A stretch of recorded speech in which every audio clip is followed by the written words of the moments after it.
السلام علیکم ورحمۃ اللہ وبرکاتہ۔ الحمد للہ رب العالمین وصلی اللہ وسلم وبارک علی عبدہ ورسولہ محمد وعلی آلہ وصحبہ اجمعین وعلی من تبعہم بإحسان الی یوم الدین، اما بعد۔ حیاکم اللہ ناظرین اکرام، آپ سب کا خیر مقدم ہے دعوی آف سلفیہ کی جانب سے ہمارے اس نئے کورس میں، جس کا نام ہے مضبوط بنیادیں۔ اللہ سبحانہ و تعالی نے ہم سب کو اس دنیاوی زندگی میں اس کے دین کا پابند کیا ہے۔ ناظرین، اس دین کی سب سے اہم تعلیم کیا ہے؟ اس دین کی بنیاد کیا ہے؟ اس دین کی وہ کون سی تعلیم ہے جس کے بغیر کوئی شخص دین پر باقی نہیں رہ سکتا؟ وہ ہے ناظرین اکرام عقیدے کی تعلیم، عقیدہ توحید کی تعلیم۔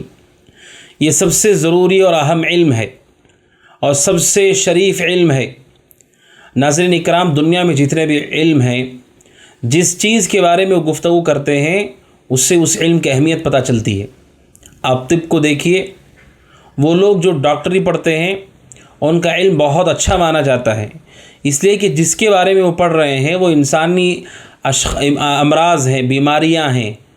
لوگوں کو لاحق ہونے والی بیماریاں، ان کا علاج کیا ہے۔ چونکہ لوگوں کو اس کی ضرورت ہے اور لوگ چاہتے ہیں کہ ان کی بیماریاں ٹھیک ہوں، چونکہ وہ علم اس سے متعلق گفتگو کرتا ہے، اس لیے اس علم کی بڑی اہمیت ہے۔ تو جو علم جس کے بارے میں گفتگو کر رہا ہے اس علم کی اتنی ہی اہمیت ہوتی ہے۔ اس اعتبار سے دیکھا جائے ناظرین تو سب سے شریف اور سب سے اہم اور ضروری علم اللہ سبحانہ و تعالیٰ کی توحید کا علم ہے، عقیدے کا علم ہے، کیونکہ یہ اللہ تبارک و تعالیٰ کے بارے میں بات کرتا ہے، اللہ سبحانہ و تعالیٰ کے حقوق کے بارے میں ہمیں بتاتا ہے۔ یہ سب سے اہم اور سب سے شریف اور سب سے ضروری علم ہے۔ ناظرین، ہمارے اس کورس میں ہم اسی عقیدے کے متعلق تفصیلی گفتگو کریں گے، مختلف عناوین کے ساتھ انشاءاللہ باذن اللہ تعالی آپ کے سامنے تفاصیل آئیں گی۔ سب سے پہلے ناظرین، عقیدے کی جب ہم بات کرتے ہیں تو لوگوں کے ذہن میں یہ بات آتی ہے کہ عقیدہ کیا ہے؟ عقیدہ وہ چیز ہے جو انسان اپنے دل میں مضبوطی کے ساتھ بٹھائے رکھتا ہے، وہ باتیں جسے وہ اپنے دل میں مضبوطی کے ساتھ مانتا ہے، تسلیم کرتا ہے، قبول کر چکا ہے۔ عربی زبان میں جو لفظ عقیدہ ہے وہ کس سے بنا ہے؟ عقدہ، اس کے معنی ہے گانٹھی، گرہ لگانا، کہ اگر دو رسیوں کو آپس میں باندھتے ہیں تو جب وہ جو گرہ بن جاتی ہے، گانٹھی جو ہوتی ہے وہ اتنی مضبوط ہوتی ہے ناظرین کہ اس سے کوئی چیز ادھر ادھر نہیں ہو سکتی، وہ دونوں آپس میں اتنے جڑے ہوئے ہوتے ہیں۔ اسی طرح عقیدہ بھی ہے کہ وہ باتیں جو انسان اپنے دل میں مضبوطی کے ساتھ رکھے ہوئے ہیں، جس میں کوئی تردد اسے نہیں ہے۔ اور شریعت یہ کہتی ہے کہ سب سے ضروری علم عقیدے کا ہے کہ آپ دل میں سب سے مقدم اللہ سبحانہ و تعالیٰ کے بارے میں کیا چیز ہے جو آپ مانتے ہیں اور کون سی چیز ہے جو آپ نہیں مانتے ہیں، یہ سب سے ضروری اور اہم شے ہے۔ شریعت یہ کہتی ہے کہ عقیدہ ہر انسان کے پاس ہوتا ہے، ہر ایک کا اپنا اپنا عقیدہ ہے۔ بعض لوگوں کا عقیدہ ہے کہ اللہ سبحانہ و تعالیٰ کے علاوہ کوئی اور ہے جو ہمیں نفع نقصان دیتا ہے، اس بات کو اپنے دل میں مضبوطی سے باندھے ہوئے ہیں، اس بات پر وہ اڑے ہوئے ہیں، وہ ان کا عقیدہ ہے۔ تو عقیدہ ناظرین دو طرح کا ہوتا ہے، عقیدہ صحیحہ اور ایک عقیدہ فاسدہ۔ صحیح عقیدہ کہ کتاب و سنت میں جو ہمیں بتایا گیا ہے، اللہ پر ایمان، اس کے فرشتوں پر ایمان، اس کی کتابوں پر ایمان، اس کے رسولوں پر ایمان، آخرت کے دن پر ایمان، اچھی بری تقدیر پر ایمان، اور دیگر جتنے بھی امور کے بارے میں کتاب و سنت میں خبر دی گئی ہے، ان سب کو مومن اپنے دل میں مضبوطی کے ساتھ رکھتا ہے، دل میں گرہ باندھ لیتا ہے، اس میں کوئی تردد اور شک اسے نہیں ہے، پورا یقین ہے۔ یہ عقیدہ صحیحہ ہے۔ اس کے مقابلے میں وہ عقیدہ جو کتاب و سنت پر اس کی بنیاد نہیں ہے، لوگوں کی طرف سے بتایا ہوا عقیدہ ہے، لوگ یہ مانتے ہیں، لوگوں سے اس نے سنا ہے، لوگ اس پر عمل کر رہے ہیں، اس چیز کو اپنے دل میں رکھتا ہے، اسے عقیدہ فاسدہ کہا جاتا ہے۔ اسے مثال کے طور پر ہم سمجھتے ہیں ناظرین، سورہ اخلاص ہے، قل هو اللہ احد، ہم سب کو یاد ہے۔ سورہ اخلاص کی پہلی آیت قل هو اللہ احد، کہہ دیجئے کہ اللہ سبحانہ و تعالی اکیلا ہے، اللہ سبحانہ و تعالی اکیلا ہے، تنہا ہے، ایک۔ اللہ الصمد، اللہ سبحانہ و تعالیٰ بے نیاز ہے، لم یلد ولم یولد، نہ اس کی اولاد ہے نہ اس کے ماں باپ ہیں، نہ اس نے کسی کو جنا ہے نہ وہ جنا گیا ہے، ولم یکن لہ کفوا احد، اور کوئی اس کے برابر نہیں ہے، ہمسر نہیں، ہم پلہ نہیں ہے۔ یہ ناظرین اللہ سبحانہ و تعالیٰ کا بہت ہی بہترین تعارف ہے۔ ان مختصر آیات میں اللہ سبحانہ و تعالیٰ کا بہت اچھا تعارف کرا دیا گیا کہ اللہ سبحانہ و تعالیٰ تنہا احد ہے وہ، اور اسی طرح یہ بھی بتا دیا گیا کہ وہ بے نیاز ہے، اور یہ بھی بتایا گیا کہ اللہ تعالیٰ کی اولاد اور اس کے والدین نہیں ہیں۔ ناظرین جو یہ عقیدہ رکھتا ہے کہ اللہ سبحانہ و تعالیٰ اکیلا ہے، تنہا ہے، ایک ہے، اور یہ عقیدہ رکھتا ہے کہ اللہ بے نیاز ہے، اس کے ماں باپ، اس کی اولاد نہیں ہے، تو ناظرین اسے کہتے ہیں عقیدہ صحیحہ، کیونکہ آپ نے یہ عقیدہ قرآن کی آیات سے لیا ہے، یہ آپ نے احادیث سے لیا ہے، اسے کہتے ہیں عقیدہ صحیحہ۔ اس کے مقابلے میں ناظرین اگر کوئی یہ کہتا ہے کہ اللہ سبحانہ و تعالیٰ ایک نہیں، اللہ سبحانہ و تعالیٰ تین ہیں، کوئی یہ کہتا ہے کہ اللہ سبحانہ و تعالیٰ کے نعوذ باللہ ماں باپ ہیں، یا کوئی یہ کہتا ہے کہ اللہ سبحانہ و تعالیٰ کے اولاد ہے، جیسے عیسائی کہتے ہیں کہ عیسیٰ اللہ کے بیٹے ہیں، عزیر اللہ کے بیٹے ہیں، تو یہ قرآن و سنت کے خلاف بات ہے وہ جو مانتے ہیں، اسے کہا جاتا ہے عقیدہ فاسدہ، چونکہ قرآن کہتا ہے لم یلد ولم یولد، اس کی اولاد نہیں ہے اور اس کے ماں باپ بھی نہیں ہیں، اور کوئی یہ مانتا ہے کہ اس کی اولاد ہے تو اس نے غلط عقیدہ رکھا، غلط بات اس نے اپنے دل میں رکھی ہے، تو ناظرین یہ عقیدہ فاسدہ ہے۔ تو ناظرین اس مثال سے ہم نے سمجھا کہ کوئی بھی بات آپ دین کے حوالے سے مانتے ہیں، اللہ کے حوالے سے مانتے ہیں، انبیاء کے حوالے سے مانتے ہیں، اس کی بنیاد کتاب و سنت ہونا چاہیے۔ کتاب و سنت و قرآن و حدیث اگر اس کی بنیاد نہیں ہے تو وہ عقیدہ فاسدہ ہے۔ اس کورس میں ہم اسی بنیاد پر لوٹ رہے ہیں کہ ہمارا جو عقیدہ ہے وہ عقیدہ صحیحہ ہو، کتاب و سنت سے لیا گیا ہو، صحابہ اکرام کے فہم کے مطابق ہو کہ صحابہ نے بھی ویسے ہی اسے سمجھا ہے۔ اس لیے کہ ناظرین آج عقیدے کی اگر آپ بات کریں، اتنی گمراہیاں ہیں کہ اسے شمار کرنا ممکن نہیں ہے۔ اللہ کے بارے میں کیا کیا چیزیں ہیں جو ہم مان رہے ہیں، کیا کیا چیزیں ہیں جسے ہم نے اپنے دلوں میں رکھا ہے، مضبوطی کے ساتھ ہم اسے مانتے ہیں بغیر شک کے، جبکہ کتاب و سنت میں اس کی کوئی اصل نہیں ہے، اس کی کوئی بنیاد نہیں ہے، جس کی تفصیلات آنے والی ہیں ناظرین۔ تو باذن اللہ اس کورس میں ناظرین ہم عقیدہ صحیحہ کو جانیں گے، اسی طرح عقیدہ فاسدہ کو بھی درمیان میں ہم دیکھیں گے کہ لوگوں نے کیسے غلط عقیدے گھڑ لیے ہیں جو کتاب و سنت سے ثابت نہیں ہے، کتاب و سنت میں ان کا ثبوت نہیں ہے۔ اور عقیدے کی بات آتی ہے ناظرین تو ایک اہم چیز ہے جس کی طرف ہم سب کو توجہ دینا چاہیے کہ عقیدہ اس کا مرکز انسان کا دل ہے، اس لیے کہ ماننا، تسلیم کرنا، قبول کرنا یہ کام دل کا ہے، تو اس کا مرکز دل ہے۔ لہٰذا شریعت مطہرہ نے لوگوں کو یہ تعلیم دی ہے کہ ہمارا جو دل ہے وہ عقیدے کی اساس ہے، لہٰذا اس دل کے حوالے سے ہر ایک کو فکر کرنا چاہیے کہ ہر بات کو وہ اس میں نہ رکھے، ہر چیز کو اس میں وہ جگہ نہ دے، بلکہ وہ ایسی چیز ہے جہاں پر عقیدہ صحیحہ کا بسیرہ ہونا چاہیے، جہاں پر عقیدے کا نور ہونا چاہیے، جہاں پر کتاب و سنت سے ثابت عقیدہ ہونا چاہیے، اس جگہ کو پاک و صاف کیا جائے دیگر امور سے۔ ناظرین اکرام دیگر امور کیا ہے؟ عقیدہ فاسدہ جو کتاب و سنت کے مخالف عقیدہ ہے، جس میں خواب سے لیا گیا تصور ہے،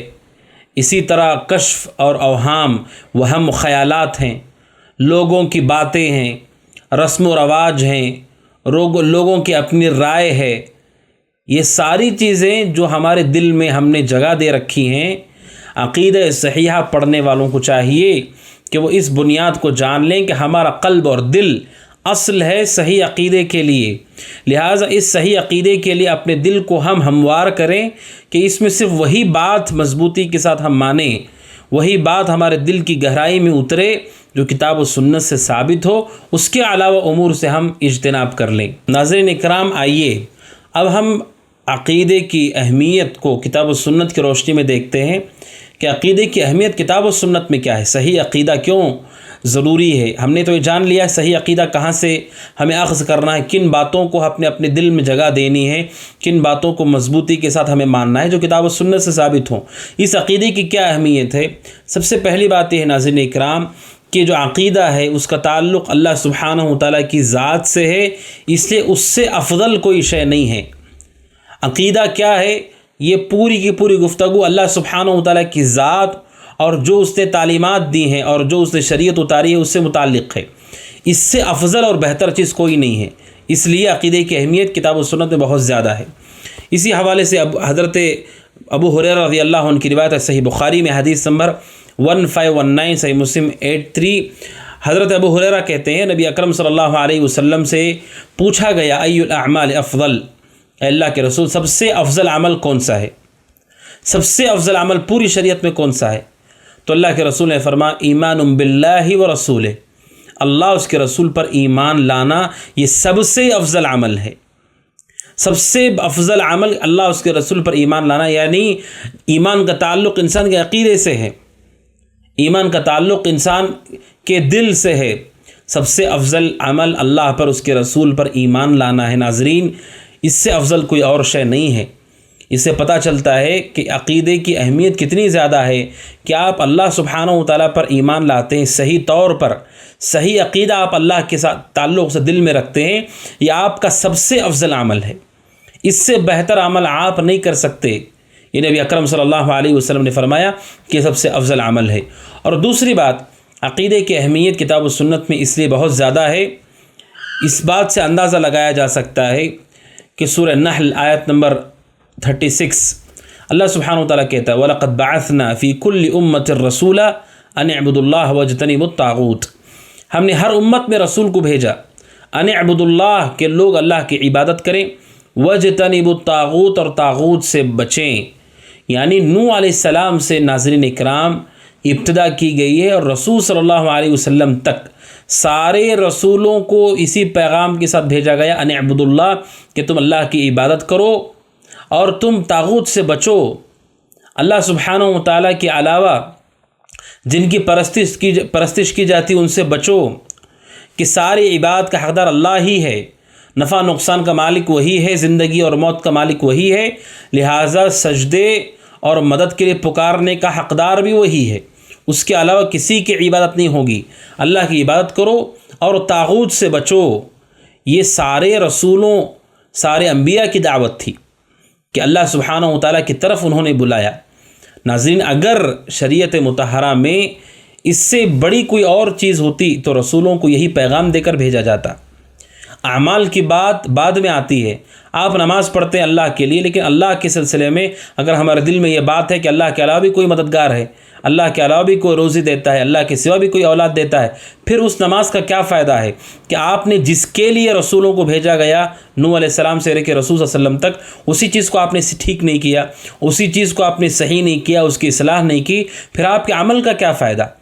یہ ایسے ہی ہے ناظرین اکرام کہ جیسے کوئی شخص کسی بہت بڑی بیماری کے لیے اسپتال کی طرف جاتا ہے اور ڈاکٹر اسے علاج کرنے کے لیے دوائی لکھ کر دیتے ہیں، وہ دوائی کھانے کے بجائے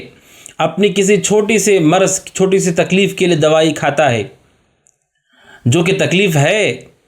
لیکن اصل جو اس کی بیماری ہے جس بیماری سے اس کی موت بھی ہو سکتی ہے وہ دوائی وہ نہیں کھاتا ہے، تو ناظرین کوئی اسے عقل مندی نہیں کہے گا۔ عقل مندی یہ ہے کہ جس بیماری سے آدمی ہلاک ہونے والا ہے پہلے اس کا علاج کرے، اس کے بعد جو چھوٹے موٹے امراض ہیں تکلیف ہے وہ ٹھیک ہو سکتی ہے، ہو جائے گی اور ساتھ میں رہے گی بھی، تو انسان ہلاک نہیں ہوگا، مرے گا نہیں۔ اگر کوئی بیمار کا علاج کر رہا ہو اور اسے آپریشن کی ضرورت ہو، آپریشن کے بجائے اگر کوئی اسے کھانے پینے کی اچھی اشیاء دے دیتا ہے صرف، اور وہ چیز جس کی وجہ سے انسان کو تکلیف ہے، جسے جسم سے نکال باہر پھینکنا ہے، اسے وہ نہیں نکالتا ہے، بس اسے اچھی چیزیں دیتا ہے۔ اچھی چیزیں دینا اچھی بات ہے ناظرین، لیکن بیمار اس حالت میں ہے کہ اس کے جسم کا ایک عضو سڑ گیا ہے یا اسے فوراً نکالا جانا چاہیے، ورنہ وہ پورا جسم معطل ہو جائے گا، وہ شخص فوت اس کا انتقال ہو سکتا ہے۔ ایسی صورت میں کوئی آدمی اسے صرف پھل پھول دیتا ہے کہ آپ یہ کھائیں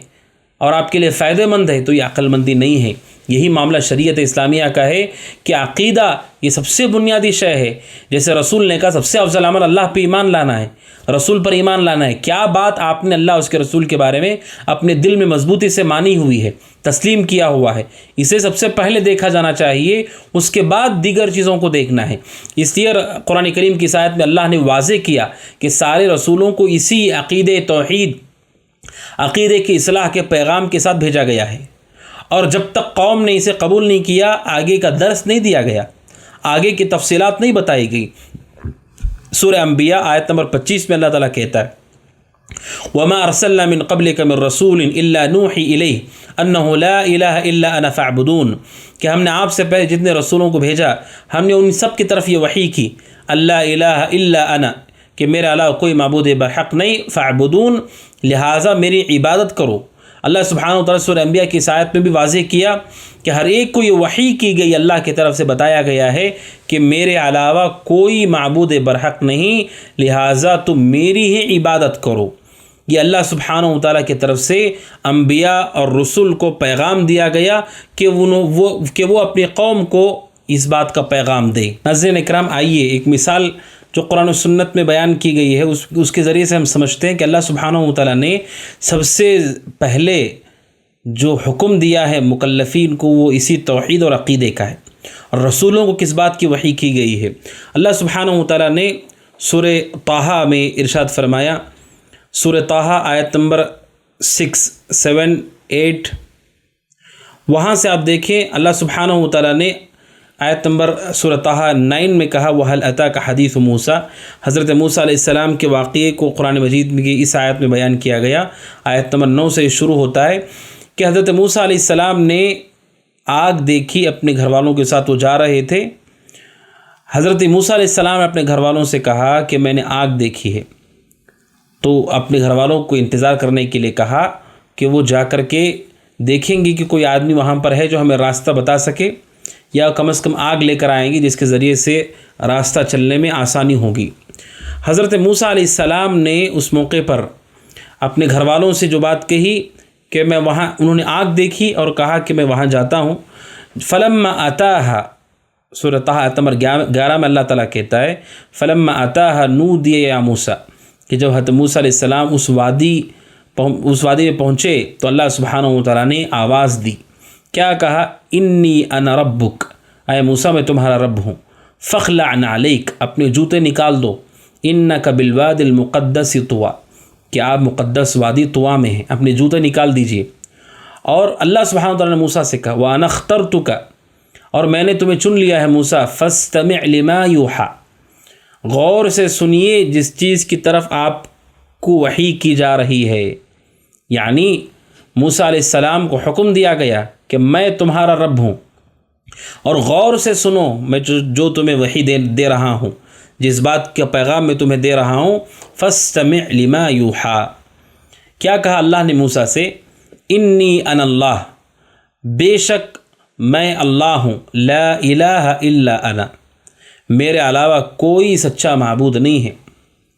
فاعبدونی، لہٰذا میری عبادت کرو. وَأَقِمِ الصَّلَاةَ لِذِكْرِي، اور میری یاد میں نماز کو قائم کرو. ناظرین کرام، آپ نے سنا اللہ سبحانہ وتعالیٰ نے سورہ طٰہٰ آیت نمبر 12، 13 اور 14 میں حضرت موسیٰ علیہ السلام سے گفتگو فرمائی. کیا کہا موسیٰ کو؟ غور سے سنو میں جو تمہیں کہہ رہا ہوں. کیا کہا اللہ نے؟ وہاں کسی عمل کا حکم دیا، کہا غور سے سنو جو تمہاری طرف وحی کی جا رہی ہے بات کہ میں اللہ ہوں، میرے علاوہ کوئی معبود برحق نہیں، میری عبادت کرو. پہلے یہ حکم دیا گیا، پھر کہا نمازوں کو قائم کرو. علماء نے کہا اس آیت کریمہ میں اللہ سبحانہ وتعالیٰ نے واضح طور پر یہ بتایا کہ رسولوں کو پیغام دیا گیا اس عقیدے کا، اس توحید کا، کہ آپ اللہ کے بارے میں دل میں یہ مضبوط یقین رکھیں کہ اللہ ہی سچا معبود ہے، اس کے علاوہ کوئی عبادت کے لائق نہیں. اس کے بعد نماز ہے. اس لیے موسیٰ سے کہا گیا کہ میں ہی رب ہوں، میں ہی اللہ ہوں، میرے علاوہ کوئی معبود نہیں، میری عبادت کرو. اور پھر کہا نمازوں کو قائم کرو. نماز بعد میں ہے، سب سے پہلے اسی کی تعلیم دی گئی. ناظرین، یہ موسیٰ علیہ السلام کا واقعہ ہے جو ہمیں بتاتا ہے کہ اس برگزیدہ نبی اور رسول موسیٰ کو بھی سب سے پہلے جو وحی کی گئی وہ وحی توحید کی تھی. عقیدے کی تھی کہ آپ اللہ تعالیٰ کو سچا معبود مانیں کہ وہی ساری عبادتوں کا تنہا مستحق ہے۔ اس کے بعد ناظرین اکرام، ایک دوسری مثال قرآن کریم سے میں آپ کے سامنے رکھتا ہوں، جس میں آپ کو اس بات کا علم ہو، اس بات کا اندازہ ہوگا کہ شریعت کے نزدیک عقیدہ کس قدر اہم ہے۔ حضرت عیسیٰ علیہ السلام جو کہ نبی اکرم صلی اللہ علیہ وسلم سے پہلے بھیجے گئے نبی اور رسول ہیں، جو آخری زمانے میں نازل بھی ہونے والے ہیں، اللہ سبحانہ و تعالیٰ نے ان کا واقعہ بیان کیا سورہ مریم میں۔ اللہ سبحانہ و تعالیٰ نے اس کی تفصیل بیان کی،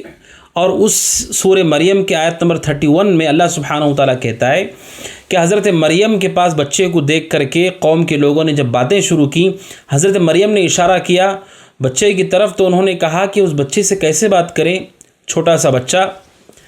تو اس موقع پر حضرت عیسیٰ علیہ السلام نے گفتگو کی۔ یہ اللہ سبحانہ و تعالیٰ کی قدرت ہے کہ وہ بچہ جو ابھی پیدا ہوا ہے وہ گفتگو کرنے لگا، بولنے لگا۔ حضرت عیسیٰ علیہ السلام کے بارے میں عیسائی یہ مانتے ہیں، نصارہ یہ مانتے ہیں کہ عیسیٰ اللہ کے بیٹے ہیں، اور مریم اللہ سبحانہ و تعالیٰ کی زوجہ ہیں، نعوذ باللہ، اور دیگر ان کے مختلف اعتقادات ہیں ان چیزوں کو لے کر۔ حضرت عیسیٰ علیہ السلام نے جب گفتگو کی اپنی ماں کی گود میں، جب انہوں نے بات کی، کیا کہا حضرت عیسیٰ علیہ السلام نے؟ قال انی عبد اللہ، کہا بے شک میں اللہ کا بندہ ہوں، آتانی الکتاب وجعلنی نبیا، کہ اللہ نے کتاب دی ہے مجھے اور مجھے نبی بنایا ہے۔ علماء کہتے ہیں کہ سب سے پہلے حضرت عیسیٰ علیہ السلام نے کہا انی عبد اللہ، کہ میں اللہ کا بندہ ہوں۔ دو چیزوں کو انہوں نے ثابت کیا، ایک یہ کہ اللہ سبحانہ و تعالی ان کا رب ہے، معبود ہے، اور وہ اس معبود کے عبادت کرنے والے ہیں، بندے ہیں، وہ خود رب نہیں ہیں، وہ خود معبود نہیں ہیں، اور اللہ سبحانہ و تعالیٰ کے وہ بندے ہیں۔ عیسیٰ علیہ السلام نے یہ نہیں کہا کہ وہ بیٹے ہیں، نعوذ باللہ، وہ اللہ تبارک و تعالیٰ کے بندے ہیں۔ اللہ سبحانہ و تعالیٰ کی ذات کے حوالے سے حضرت عیسیٰ علیہ السلام نے پیدائش کے بعد ہی قوم کو یہ پیغام دیا کہ اللہ سبحانہ و تعالیٰ جو سچا معبود ہے وہ اس کے بندے ہیں، اور اللہ سبحانہ و تعالیٰ کی قدرت کا یہ اظہار ہے کہ اس نے بغیر والد کے حضرت عیسیٰ علیہ السلام کو دنیا میں بھیجا، اور ان کے لیے معجزہ ثابت ہوا، ان کے لیے ان کے سچے نبی اور رسول ہونے کی دلیل ثابت ہوئی۔ وہ بات اللہ تبارک و تعالیٰ کی قدرت کا اظہار ہوا کہ اللہ تبارک و تعالیٰ ہر چیز پر قدیر ہے۔ تو عیسیٰ علیہ السلام نے بھی واضح کیا کہ وہ اللہ کے بندے ہیں۔ اس آیت کریمہ کی تفسیر میں امام ابن کثیر رحمہ اللہ کہتے ہیں کہ حضرت عیسیٰ علیہ السلام نے جب کہا انی عبد اللہ، تو حضرت عیسیٰ علیہ السلام نے کیا کہا، کیا پیغام دیا کہ اول شیء تکلم به ان نزہ جناب ربه تعالی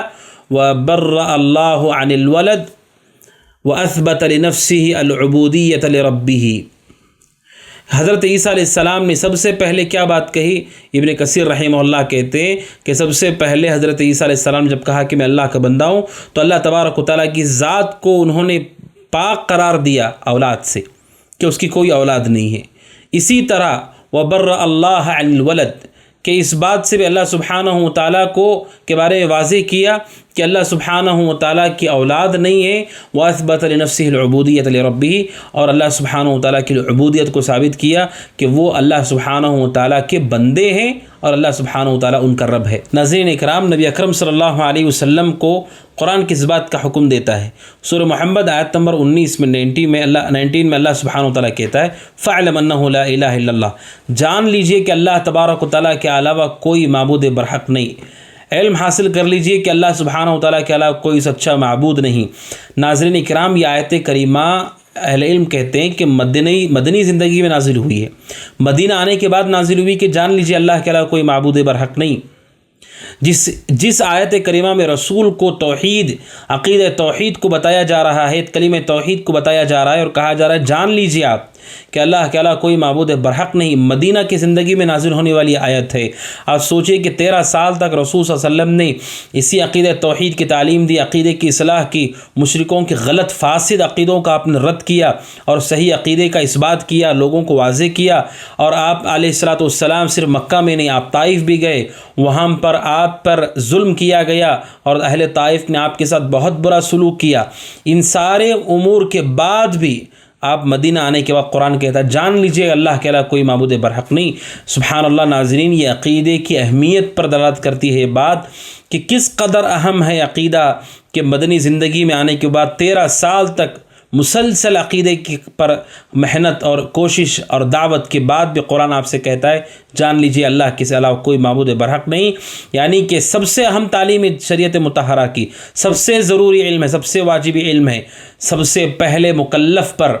ایک بندے پر واجب ہونے والی چیز اللہ سبحانہ و تعالیٰ کی توحید کا علم ہے، عقیدہ توحید ہے، کہ اگر وہ چیز اس نے نہیں کی تو اس نے سب سے پہلے واجب کو ہی ٹھکرا دیا، تو پھر اس کے بعد اس کا جو عمل ہوگا اس عمل کا اسے کوئی فائدہ نہیں ہوگا۔ بلکہ قرآن کریم کہتا ہے ناظرین اکرام کہ عقیدہ کس قدر ضروری ہے، اللہ سبحانہ و تعالیٰ کے بارے میں آپ کا عقیدہ کفر سے، شرک سے، نفاق سے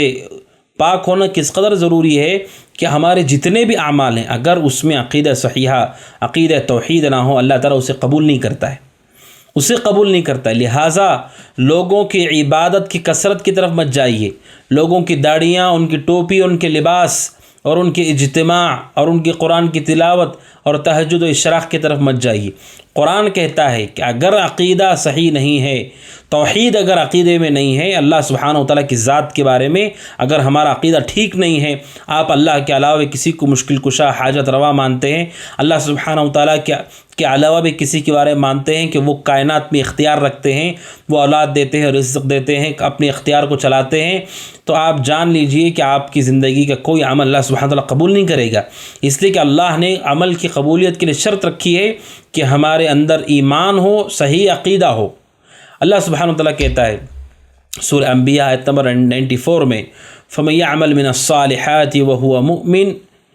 فَلَا كُفْرَانَ لِسَعْيِهِ وَإِنَّا لَهُ كَاتِبُونَ۔ قرآن کہتا ہے جو نیک اعمال کرتا ہے، عمل صالح کرتا ہے، لیکن شرط یہ ہے کہ وہ مؤمن، کہ وہ مومن ہو، ایمان رکھتا ہو، اللہ پر صحیح ایمان ہو، اس کا عقیدہ اس کا صحیح ہو اللہ کے بارے میں، تو پھر اللہ سبحانہ و تعالیٰ اس کی کوششوں کو رائے گا نہیں کرے گا، بیکار نہیں کرے گا، اس کا ہر عمل لکھا جائے گا اور ہر نیکی کا اجر اسے ملے گا، بلکہ اللہ تعالیٰ اس کے نیکی کو بڑھاتا جائے گا، جتنا چاہے وہ بڑھائے۔ سورہ اسراء آیت نمبر 19 میں اللہ سبحانہ و تعالیٰ نے کہا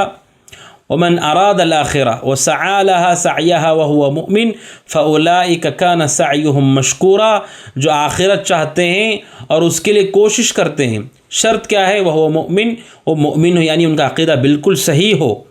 اللہ سبحانہ و تعالیٰ نے جیسے اپنے بارے میں بتایا ویسے ان کا عقیدہ ہے، فَأُولَٰئِكَ كَانَ سَعْيُهُمْ مَشْكُورًا، تو ایسے لوگوں کی کوششوں کو اللہ سبحانہ و تعالیٰ قبول کرتا ہے، ان کی قدردانی کرتا ہے۔ یعنی ناظرین اس کا مفہوم مخالف، یعنی اس کا الٹا مطلب یہ نکلتا ہے کہ اگر کوئی آدمی آخرت کے لیے کوشش تو کرتا ہے لیکن وہ مومن نہیں ہے، لیکن اس کے اندر ایمان صحیح نہیں ہے، عقیدہ صحیح نہیں ہے،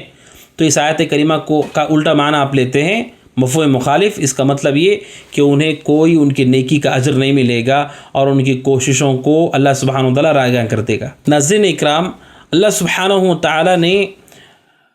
اس بات کو کہ انسان کے عمل کی قبولیت اسی عقیدے پر ہے، توحید پر ہے، اس کے بغیر انسان کا عمل قبول نہیں کیا جائے گا، اسی کے ساتھ قرآن نے اس بات کو واضح کر دیا ہے کہ اگر عقیدہ فاسد ہو، خراب ہو، اس کے اندر شرک کی ملاوٹ ہو، اللہ تعالیٰ پورے عمل کو برباد کر دے گا۔ اور کس اسلوب میں قرآن بیان کرتا ہے؟ سورہ زمر آیت نمبر 65 اللہ سبحانہ و تعالیٰ کہتا ہے وَلَقَدْ أُوحِيَ إِلَيْكَ وَإِلَى الَّذِينَ مِن قَبْلِكَ لَئِنْ أَشْرَكْتَ لَيَحْبَطَنَّ عَمَلُكَ وَلَتَكُونَنَّ مِنَ الْخَاسِرِينَ، کہ یقیناً آپ کی طرف وحی کی جا چکی ہے اور آپ سے پہلے لوگوں پر بھی، آپ سے پہلے جن لوگوں کو اللہ سبحانہ و تعالیٰ نے، یعنی رسول صلی اللہ علیہ وسلم سے پہلے جنہیں اللہ سبحانہ و تعالیٰ نے مبعوث کیا، ان پر بھی یہ وحی کی گئی ہے۔ کیا وحی کی گئی؟ لَئِنْ أَشْرَكْتَ لَيَحْبَطَنَّ عَمَلُكَ، کہ اگر آپ نے اللہ کے ساتھ شرک کیا تو اللہ سبحانہ و تعالیٰ سارے عمل کو برباد کر دے گا، اور بالضرور ان کا سارا عمل اکارت و برباد ہے۔ وَلَتَكُونَنَّ مِنَ الْخَاسِرِينَ، اور ضرور بالضرور آپ خسارہ اٹھانے والوں میں سے ہو جائیں گے۔ سبحان اللہ، انبیاء اور رسول جنہوں نے پوری زندگی عقیدہ صحیحہ توحید کے لیے کام کیا ہے، انہی لوگوں کو مخاطب ہو کر کے قرآن سارے لوگوں کو پیغام دیتا ہے کہ جب نبیوں کے اعمال کے بارے میں ایسا کہہ دیا گیا ہے کہ اگر توحید نہیں ہے، اللہ سبحانہ و تعالیٰ ان کے عمل کو بھی اللہ سبحانہ و تعالیٰ ضائع کر دے گا۔ اگر اس میں شرک ہے، شرک کیا ہے ناظرین؟ فاسد عقیدہ ہے، برا عقیدہ اللہ کے بارے میں کہ اللہ کے علاوہ کوئی اور بھی عبادت کا حقدار ہے، کوئی اور بھی شریک ہے اس کے ربوبیت میں، الوہیت میں، اسماء و صفات میں، اس عقیدے کی وجہ سے اللہ سبحانہ و تعالیٰ نے کہا انبیاء کے اعمال بھی محفوظ نہیں ہوں گے، حالانکہ وہ سارے کے سارے اعمال توحید پر مشتمل تھے اور توحید کے وہ داعی تھے، لیکن ان کے ذریعے سے سارے لوگوں کو تنبیہ کی گئی کہ سب سے اونچے جو لوگ ہیں اس دنیا اور کائنات کے انبیاء اور رسول، اگر ان کے بارے میں یہ کہہ دیا گیا ہے کہ عقیدہ خراب ہے، شرک ہے، تو اللہ تعالیٰ اعمال کو ضائع کر دے گا اور خسارہ ہوگا، تو پھر ان کے علاوہ کسی کو بھی معاف نہیں کیا جائے گا، اور عقیدہ صحیح نہ ہو تو انہیں ان کے اعمال کو قبول نہیں کیا جائے گا۔ اس کے بعد ناظرین کرام، آئیے ہم اپنی گفتگو کو شروع کرتے ہیں موضوعات کے تحت۔ سب سے پہلا موضوع ناظرین کرام، کلمہ توحید لا الہ الا اللہ کی شروط۔ کلمہ توحید کیا ہے؟ لا الہ الا اللہ، اور رسالت کی گواہی ہم دیتے ہیں محمد الرسول اللہ۔ کلمہ توحید کا ناظرین اکرام معنی کیا ہے؟ کلمہ توحید کا معنی ہے کہ اللہ کے علاوہ کوئی سچا معبود نہیں ہے، یہ اس کا معنی ہے۔ اس معنی کے حوالے سے جان لیجیے ناظرین اکرام کہ اس معنی میں بھی بہت ساری خیانتیں کی گئی ہیں۔ بعض لوگوں نے کہا اس کا معنی ہے کہ اللہ کے علاوہ کوئی خالق و رازق نہیں ہے، جبکہ اللہ سبحانہ و تعالیٰ خالق ہے، رازق ہے، یہ بات تو کفار مکہ بھی مانتے تھے، پھر کیوں انہیں کافر کہا گیا؟ اگر یہی بات ہے تو پھر وہ تو مانتے تھے کہ اللہ تعالیٰ خالق اور مالک ہے۔ بعض لوگ ناظرین اکرامی کہتے ہیں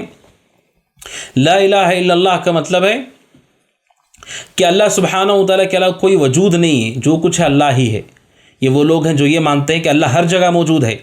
جبکہ قرآن نے متعدد جگہ پر کہا الرحمن علی العرش استویٰ، کہ رحمان عرش پر مستوی ہے۔ یہ عقیدہ کتاب و سنت کا عقیدہ نہیں کہ اللہ تعالیٰ ہر جگہ ہے، اللہ تعالیٰ عرش پر مستوی ہے اپنی ذات کے ساتھ، اس کا جو علم ہے، اس کی قدرت ہے، اس کا پکڑ ہے، اس کا ارادہ ہر چیز کو گھیرے ہوئے ہے، کوئی چیز اس سے باہر نہیں ہے، لیکن اللہ کی ذات عرش پر مستوی ہے۔ تو ناظرین اکرام، اللہ سبحانہ و تعالیٰ کی شریعت کا سب سے بنیادی اور سب سے ضروری جو کلمہ ہے کلمہ توحید لا الہ الا اللہ، جس کے ذریعے سے کوئی کافر مسلمان ہوتا ہے، اور اسی کلمہ توحید لا الہ الا اللہ کے لیے انبیاء اور رسول کو بھیجا گیا، کتب کو نازل کیا گیا، آسمانی کتابوں صحیفوں کو اتارا گیا۔ اسی کلمہ توحید لا الہ الا اللہ کے لیے اللہ سبحانہ و تعالیٰ نے انسان و جنات کو پیدا کیا۔ اسی کلمہ توحید لا الہ الا اللہ کی بنیاد پر جنت و جہنم کا بازار ہوگا۔ اسی کلمہ توحید لا الہ الا اللہ کی بنیاد پر کامیاب اور ناکاموں میں تفریق ہوگی۔ اسی کلمہ توحید لا الہ الا اللہ کے ذریعے سے کافر اور مشرک میں فرق، کافر اور مومن میں فرق ہوتا ہے۔ یہ کلمہ توحید لا الہ الا اللہ کا معنی ناظرین کرام سب سے پہلے ہم جان لیں کہ اللہ کے علاوہ کوئی سچا معبود نہیں، عبادت کے لائق نہیں ہے، کوئی اس قابل نہیں ہے کہ آپ اسے سجدہ کریں، آپ اس کی نظر نیاز مانیں، اس کے لیے قربانی کریں، اس کے سامنے سر جھکائیں۔ آپ سوچئے جتنے لوگوں نے اللہ سبحانہ و تعالیٰ کے ساتھ شرک کیا ہے، کیا سب کے سب وہ یہ مانتے تھے کہ اللہ تعالیٰ ہے ہی نہیں، یہی معبود ہے؟ بلکہ ناظرین کرام، آپ اگر دیکھیں انبیاء کی دعوت، انبیاء نے جب لوگوں کو کہا تو انہوں نے اللہ سبحانہ و تعالیٰ کے بارے میں اس طرح سے اپنے قوم سے کہا ہے کہ اللہ کے علاوہ کون معبود برحق ہے، کون سچا معبود ہے، اس اسلوب میں انہوں نے کہا ہے۔ یعنی وہ اللہ کو پہلے سے جانتے ہیں کہ اللہ تعالیٰ معبود ہے، اللہ تعالیٰ رب ہے، لیکن ان سب کا مسئلہ یہ تھا کہ وہ اللہ سبحانہ و تعالیٰ کی عبادت میں دوسرے کو بھی شریک کرتے تھے، دوسرے کو بھی شامل کر لیتے تھے۔ یہ اصل مسئلہ ہے۔ مسئلہ یہ نہیں ہے کہ لوگ مانتے ہی نہیں کہ اس کائنات کو کوئی پیدا کرنے والا ہے، لوگ تو مانتے ہیں کہ اس کا پیدا کرنے والا کوئی ہے، مسئلہ یہ ہے کہ اس کی ہی بات نہیں کرتے، اس کے ساتھ کسی اور کو بھی شریک کر لیتے ہیں۔ تو یہ کلمہ توحید کا معنی ناظرین اکرام لا الہ الا اللہ، اس کے دو ارکان ہیں۔ ایک رکن ہے نفی، لا الہ، کہ کوئی معبود نہیں ہے، سچا معبود نہیں ہے، جتنے بھی ہیں جھوٹے ہیں، اللہ کے علاوہ کوئی سچا معبود نہیں ہے۔ پہلا رکن نفی ہے، عرش سے لے کر کے فرش تک اور آدم علیہ السلام سے لے کر کے قیامت تک کوئی بھی ایسی چیز نہیں ہے جو اللہ سبحانہ و تعالیٰ کے علاوہ معبود ہو، برحق ہو۔ اور جتنی چیزوں کو اللہ کے سوا پوجا جا رہا ہے، پکارا جا رہا ہے، ان کی عبادت کی جا رہی، وہ سب باطل ہے۔ لا الہ کہ کوئی سچا معبود نہیں ہے، یہ پہلا رکن ہے۔ دوسرا رکن ہے اثبات الا اللہ، سوائے اللہ تعالیٰ کے وہی سچا معبود ہے، اس کے علاوہ کوئی معبود برحق نہیں ہے۔ یہ دوسرا رکن ہے ناظرین اکرام، جس کے ذریعے سے آپ ان دو ارکان کے ذریعے سے کلمہ توحید کا معنی بنتا ہے۔ قرآن کریم اللہ سبحانہ وتعالیٰ کہتا ہے فَمَن يَكْفُرْ بِالطَّاغُوتِ وَيُؤْمِن بِاللَّهِ فَقَدِ اسْتَمْسَكَ بِالْعُرْوَةِ الْوُثْقَىٰ۔ سورہ بقرہ آیت نمبر 256 میں اللہ تبارک و تعالیٰ کہتا ہے کہ جو طاغوت کا انکار کر دے، طاغوت کا انکار کر دے، وَيُؤْمِن بِاللَّهِ، اور اللہ سبحانہ و تعالیٰ پر ایمان لے آئے، فقد استمسک بالعروۃ الوثقیٰ، اس نے مضبوط رسی کو پکڑ لیا ہے۔ قرآن کریم کہتا ہے جو دو چیزیں کر لے، ایک یکفر بالطاغوت، جو طاغوت کا انکار کر دے، اللہ سبحانہ و تعالیٰ کے جن کی بات کی جائے سب سے وہ دور ہو جائے، سب سے بری ہو جائے، چاہے انبیاء ہوں، چاہے رسول ہوں، چاہے فرشتے ہوں، چاہے انسان ہوں، جنات ہوں، پرندے ہوں، درخت ہوں، سورج چاند ہوں، اللہ کے علاوہ جس کی بھی عبادت کی جاتی ہے ہر ایک سے وہ دور ہو جائے۔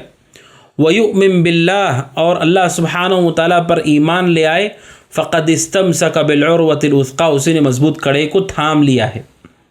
یعنی وہی شخص، مضبوط کڑا کیا ہے؟ علماء نے کہا کہ لا الہ الا اللہ، اسی نے لا الہ الا اللہ کو تھاما ہے۔ جو دو کام کرے گا، ایک یہ ہے کہ وہ انکار کرے طاغوت کا، اور یہ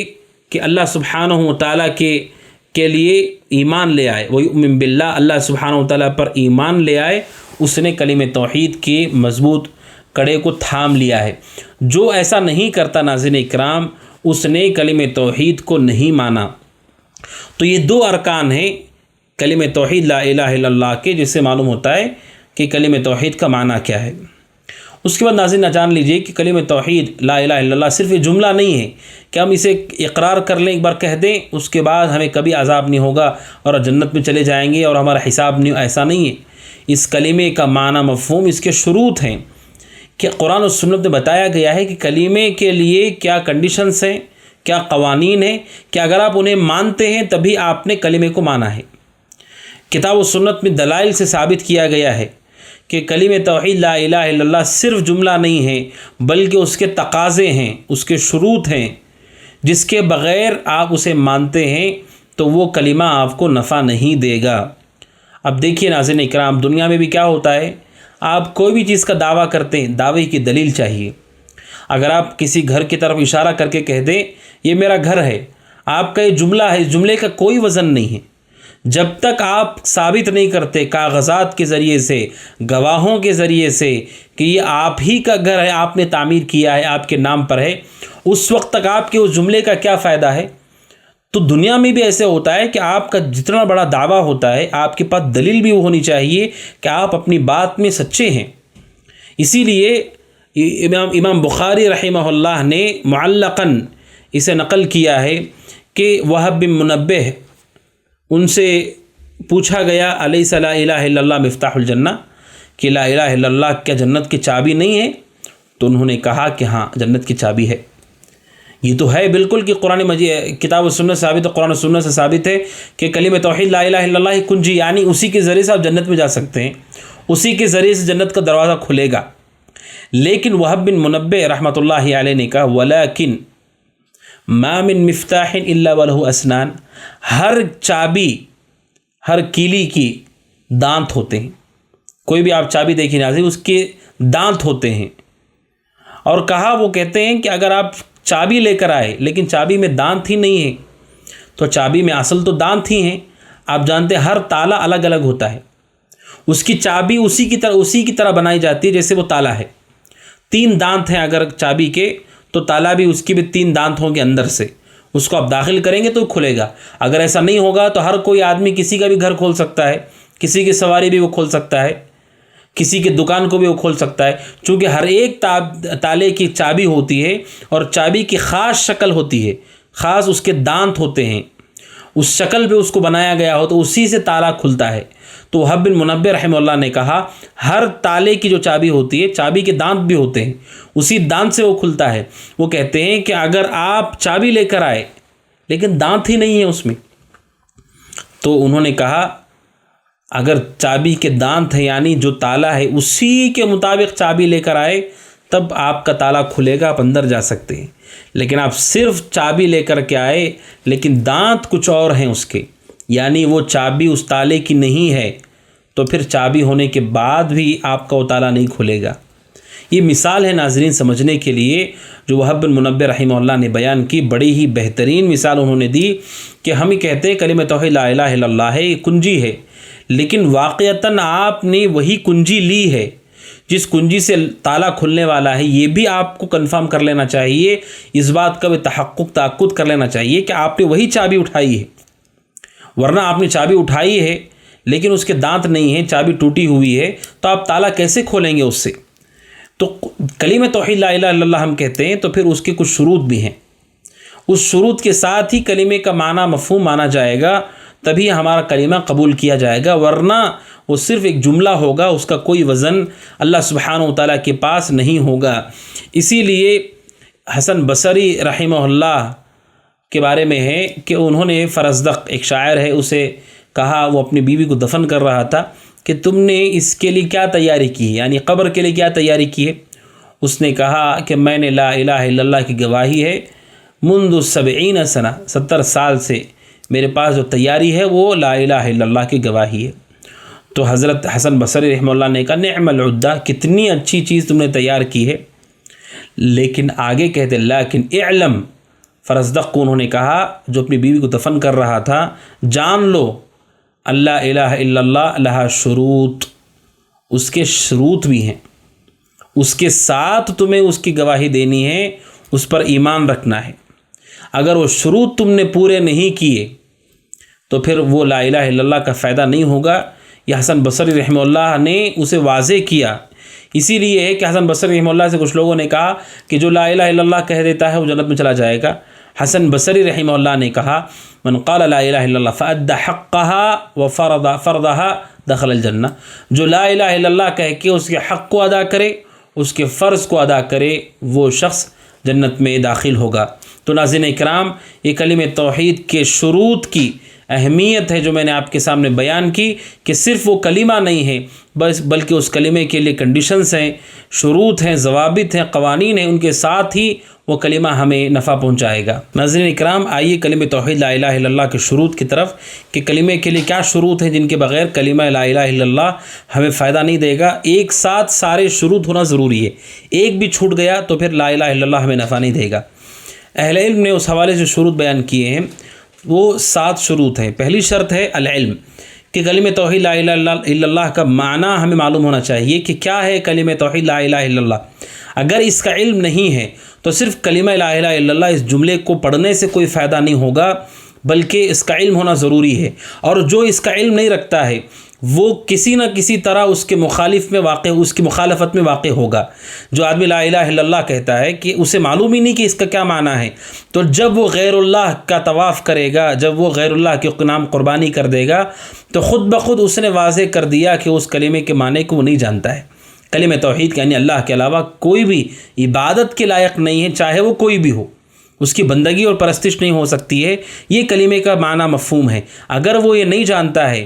تو پھر اسے کلمہ توحید فائدہ نہیں دے گا، بلکہ وہ شرک میں، کفر میں واقع ہو جائے گا اور کلمہ توحید بھی پڑھتا رہے گا۔ کتنے ایسے لوگ ہیں ناظرین اکرام جو لا الہ الا اللہ پڑھتے ہیں صبح و شام، لیکن وہ قبروں کا طواف کرتے ہیں، غیر اللہ کو مدد کے لیے پکارتے ہیں، یا اللہ کہنے کے بجائے کچھ اور کہتے ہیں، کوئی نبی کو پکارتا ہے، کوئی صحابی کو پکارتا ہے، کوئی ولی کو پکارتا ہے، کوئی فرشتے کو پکارتا ہے۔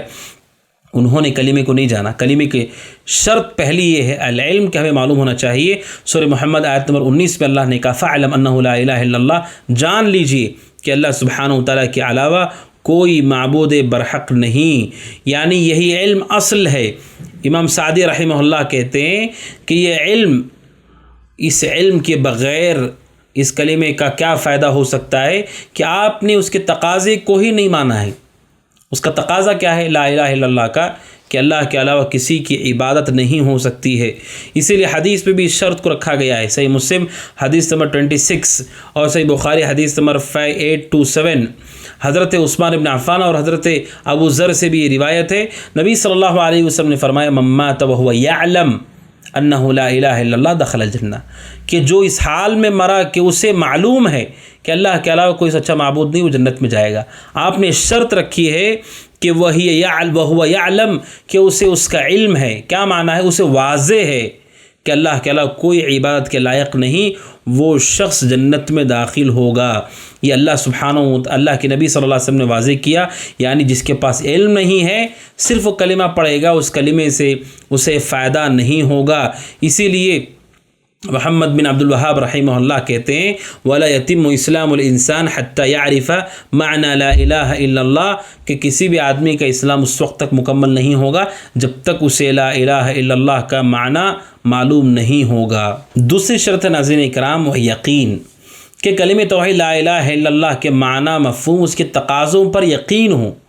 کہ اللہ سبحانہ و تعالی ہی سچا معبود ہے، اس پر آپ کو یقین ہو،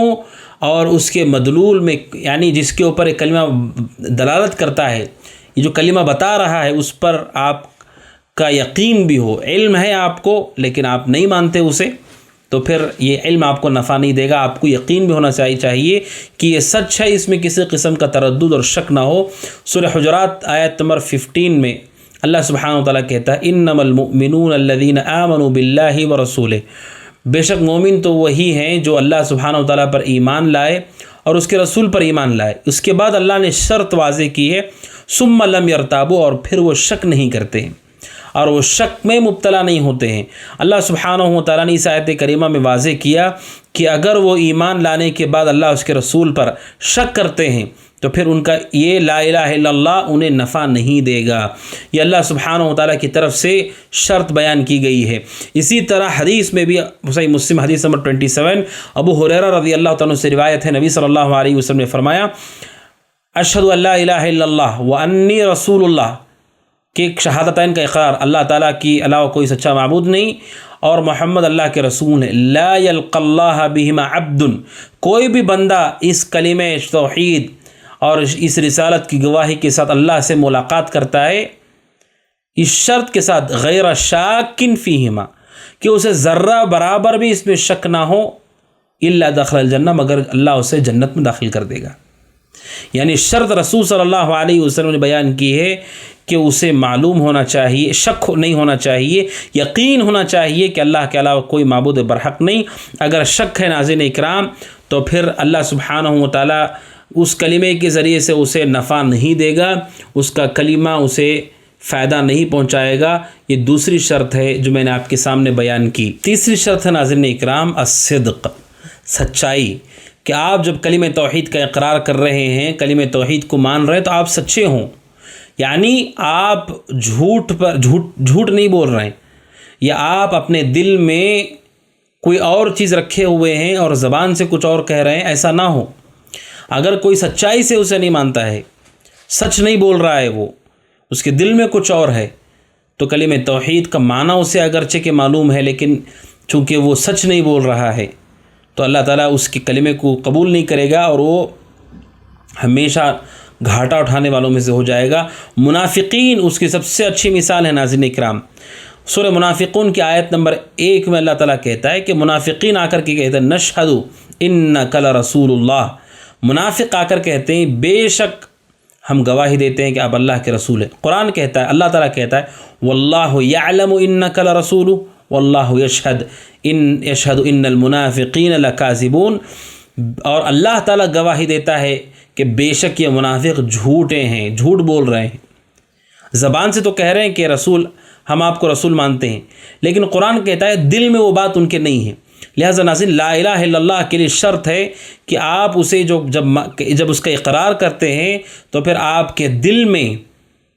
کوئی شک نہ ہو، اسی طریقے سے آپ سچے بھی ہوں، آپ جھوٹ نہیں بول رہے ہوں، صرف آپ کی زبانی بات نہ ہو۔ اسی لیے صحیح بخاری حدیث نمبر 128، صحیح مسلم حدیث نمبر 32، حضرت انس بن مالک رضی اللہ عنہ کی روایت ہے، نبی صلی اللہ علیہ وسلم نے فرمایا ما من احد یشہد ان لا الہ الا اللہ وان محمد رسول اللہ صدقا من قلبہ الا حرمہ علی النار، کہ جو بھی گواہی دیتا ہے، کوئی بھی شخص مرد و عورت یہ گواہی دیتے ہیں کہ اللہ کے علاوہ کوئی سچا معبود نہیں ہے اور محمد اللہ کے رسول ہیں، صدقا من قلبہ، اپنے دل کی سچائی کے ساتھ کہ وہ سچے ہیں، جھوٹ نہیں بول رہے ہیں، جو زبان پر ہے وہی ان کے دل میں ہے کہ اللہ کے علاوہ کوئی معبود برحق نہیں، سچا معبود نہیں، عبادت کے لائق کوئی بھی نہیں ہے، الا حرمہ علی النار، اللہ سبحانہ و تعالیٰ اس پر نار جہنم کو حرام کر دیتا ہے، کہ اللہ سبحانہ و تعالیٰ اس پر جہنم کو حرام کر دیتا ہے، یعنی جہنم میں کبھی نہیں جائے۔ تو اب سوچیں ناظرین، جب جہنم حرام ہو چکی ہے اس کا ٹھکانہ جنت کے سوا کیا ہوگا؟ لیکن شرط رکھی ہے صدقا من قلبی، کہ دل کی سچائی کے ساتھ، کہ وہ سچ بول رہا ہو، جھوٹا نہ ہو، اس لیے کہ اگر وہ جھوٹ بول رہا ہے ناظرین اکرام تو پھر اس کا یہ کلمہ توحید لا الہ الا اللہ اسے نفع نہیں دے گا، اس کے لیے صدق اور سچائی کا ہونا انتہائی ضروری ہے۔ اس کے بعد ناظرین اکرام چوتھی شرط ہے قبول، کہ کلمہ توحید لا الہ الا اللہ کو اس کے پورے معنی مفہوم اور اس کے جو تقاضے ہیں اس کے ساتھ ہم اسے قبول کریں، کلمے کو رد نہ کر دیں، انکار نہ کر دیں اس کے قبول کرنے سے، اس کے معنی مفہوم کو سمجھتے ہوئے کہ اگر کوئی آدمی کلمے کو رد کر دیتا ہے تو پھر اسے کلمہ توحید لا الہ الا اللہ نفع نہیں دے گا، اگرچہ کہ وہ زبان سے کہہ رہا ہے، لیکن اگر وہ رد کر دے، کیا رد کر دے؟ اپنے دل یا اپنی زبان سے کلمے کو رد کر دے، اس کے معنی مفہوم کے ساتھ، کہ لا الہ الا اللہ، اللہ کے علاوہ کوئی سچا معبود نہیں، اس کے معنی مفہوم کے ساتھ وہ یہ کہتا ہے کہ میں نہیں مانتا، یا دل سے انکار کر دے، قبول نہیں کرتا ہے، تو اللہ تعالیٰ اسے نفع نہیں دے گا۔ اللہ سبحانہ و تعالیٰ کہتا ہے سورہ صافات آیت نمبر 35 میں، اللہ سبحانہ و تعالیٰ کہتا ہے انہم کانوا اذا قیل لهم لا الہ الا اللہ استکبرون، کہ جب ان کافروں سے کہا جاتا ہے کہ اللہ کے علاوہ کوئی معبود برحق نہیں، لا الہ الا اللہ، استکبرون، تو یہ لوگ تکبر کرتے ہیں اور کہتے ہیں، وَيَقُولُونَ آیت نمبر 36 میں اللہ کہتا ہے وَيَقُولُونَ، اور کہتے ہیں اِنَّا لَتَارِكُ آلِهَتِنَا لِشَاعِرٍ مَجْنُونٍ، کیا ہم اپنے معبودوں کو اس شاعر اور مجنون پاگل کے لیے نعوذ باللہ، کیا ہم اپنے معبودوں کو بھی چھوڑ دیں؟ ایسا کہہ کر وہ رد کر دیتے ہیں کلمہ توحید کے معنی مفہوم کو۔ تو ناظرین اکرام، رد کرنے والا اس نے کلمہ توحید کا انکار کر دیا۔ آج آپ ناظرین اکرام دیکھیں، وہ لوگ جو اللہ کا شرک کرتے ہیں، اگر وہ اس کلمے کا رد کر دیتے ہیں تو انہوں نے اپنے آپ کے لیے بہت بڑی تباہی کا راستہ چنا ہے، کہ اللہ سبحانہ و تعالیٰ انہیں نفع نہیں دے گا اس کلمہ توحید سے، انہیں فائدہ نہیں ہوگا۔ لہٰذا کلمہ توحید کو قبول کیا جائے اس کے معنی مفہوم کے ساتھ، یہ چوتھی شرط ہے ناظرین اکرام جو میں نے آپ کے سامنے رکھی۔ اس کے بعد ناظرین اکرام پانچویں شرط ہے انقیاد۔ انقیاد کا مطلب ہے تابع داری، کہ اللہ سبحانہ و تعالیٰ کلمہ توحید لا الہ الا اللہ آپ نے جب اقرار کر لیا، قبول کر لیا، یقین کر لیا، اور اس میں آپ سچے بھی ہیں، تو پھر آپ کو اس کلمہ توحید کا جو تقاضا اس کے اللہ سبحانہ و تعالیٰ کی شریعت کے مطابق ہونا ہوگا، یعنی اس کے آپ کو تابع ہونا ہوگا۔ کوئی آدمی لا الہ الا اللہ کہہ دے ناظرین، اور پھر اپنی زندگی میں وہ شرک میں مبتلا ہو گیا، کفر میں مبتلا ہو گیا، غیر اللہ کی عبادت پر چلا گیا، اللہ کی عبادت نہیں کرتا ہے، تو اس نے کلمہ توحید کی تابع داری نہیں کی۔ کلمہ توحید کی تابع داری ضروری ہے، کہ اللہ سبحانہ و تعالیٰ کہتا ہے وَأَنِيبُوا إِلَىٰ رَبِّكُمْ وَأَسْلِمُوا لَهُ، سورہ زمر آیت نمبر 54 میں اللہ سبحانہ و تعالیٰ کہتا ہے کہ اللہ تبارک و تعالیٰ کی طرف رجوع ہو جاؤ، اپنے رب کی طرف، وَأَسْلِمُوا لَهُ، اور اپنے آپ کو اس کے حوالے کرو، تابع داری کرو، اس کی فرما برداری کرو، کہ لا الہ الا اللہ ایک کلمہ توحید یہ شریعت کی بنیاد ہے،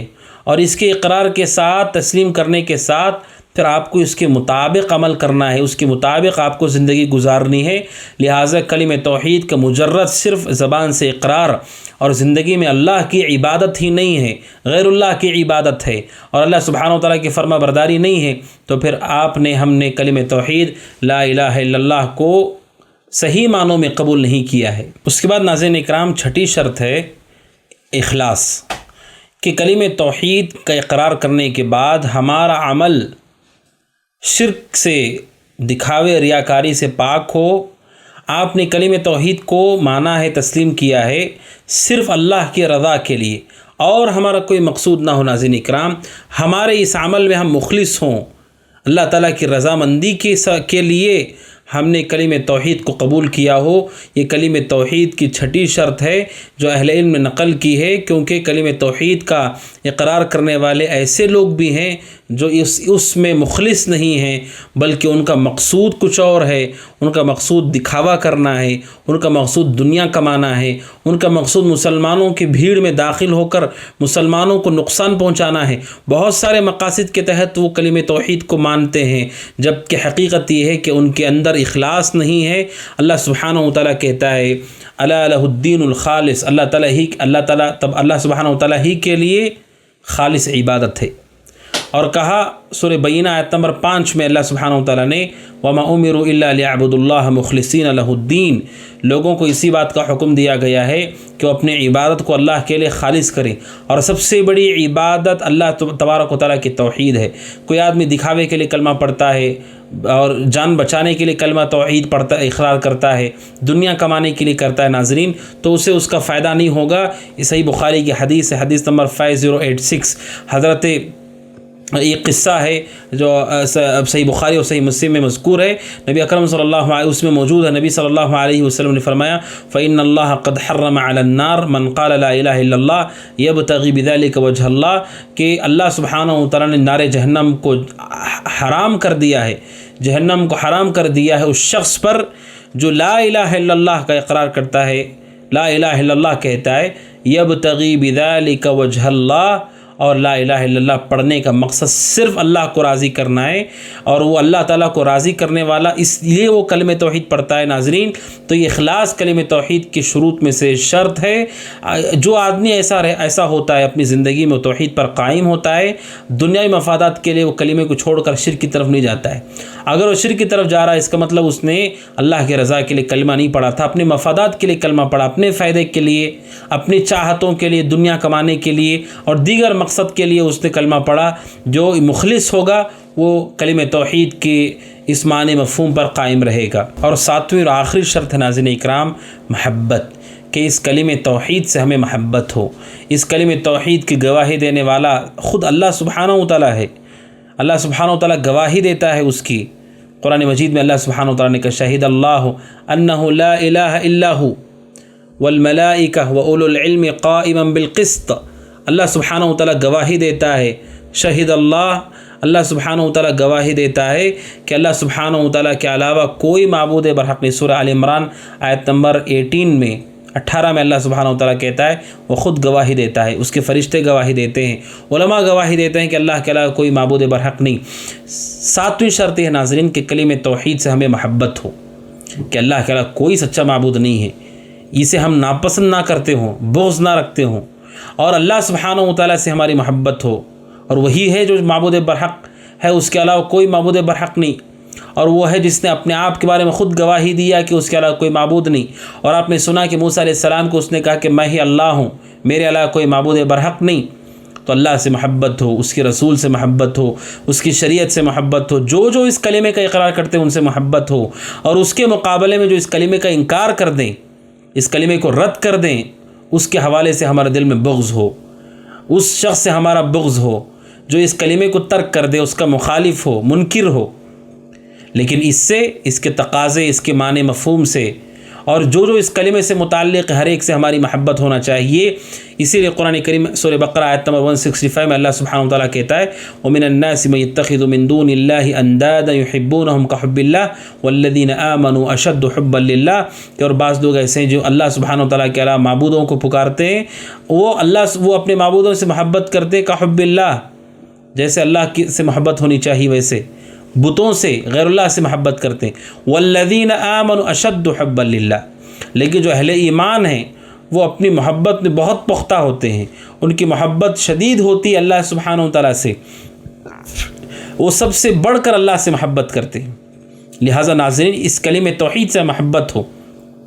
کہ ہمارا رب اللہ سبحانہ وتعالیٰ اکیلا تنہا ہے، اس کی بات میں کوئی شریک نہیں، انبیاء اور رسول پر ایمان لایا جاتا ہے، ان کی شریعت کو مانا جاتا ہے،